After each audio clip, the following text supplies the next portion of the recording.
Laurent et Jeanne sont en couple depuis plus de 40 ans.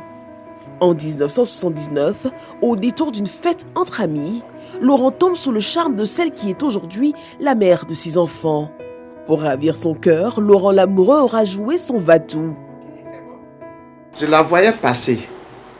Et j'ai dit, ah, mais c'est quelle jolie fille comme ça. Au lycée, j'avais un cousin, comme ils sont un peu parentés, je lui ai dit, mais est-ce que cette fille-là, tu la connais? Il dit, oui. Lui aussi, il n'avait pas d'argent pour manger. Donc, j'ai préparé riz gras.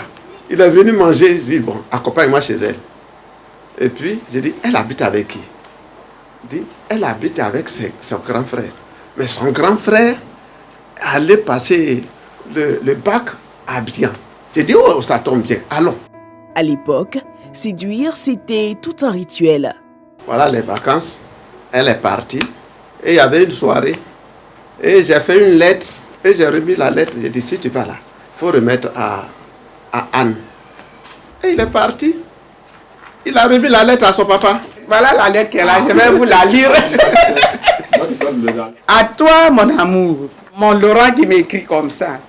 Je t'écris cette lettre aujourd'hui après plusieurs semaines d'hésitation. J'ai décidé de prendre mon courage à deux mains pour t'avouer tout ce que je ressens pour toi. Avec l'influence des nouvelles technologies, les techniques de drague ont bien évolué.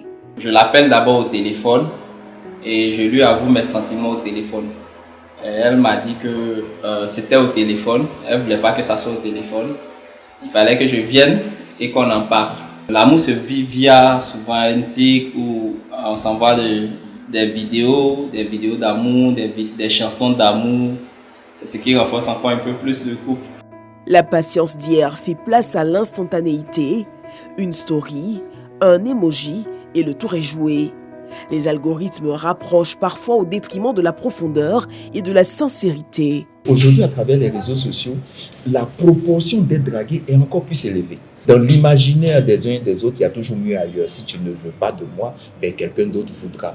Donc, j'ai envie de dire, l'offre et la demande est présente sur les réseaux sociaux, ce qui fait que les uns et les autres n'ont pas toujours tendance à vouloir régler les problèmes, n'ont pas toujours tendance à pouvoir essayer de faire un peu plus d'efforts pour que la relation tienne, parce que, ben, voilà, on entend bien souvent quelqu'un laisse, quelqu'un prend. Les codes changent et diffèrent selon les milieux. La quête d'amour, elle, demeure et s'inscrit dans les dynamiques sociales. C'est pas à quoi chez moi. Je suis dedans, je suis dans Saint-Valentin. Entre lettres parfumées d'hier et stories éphémères d'aujourd'hui, séduire reste un art en mouvement qui continue de faire battre les cœurs partout dans le monde.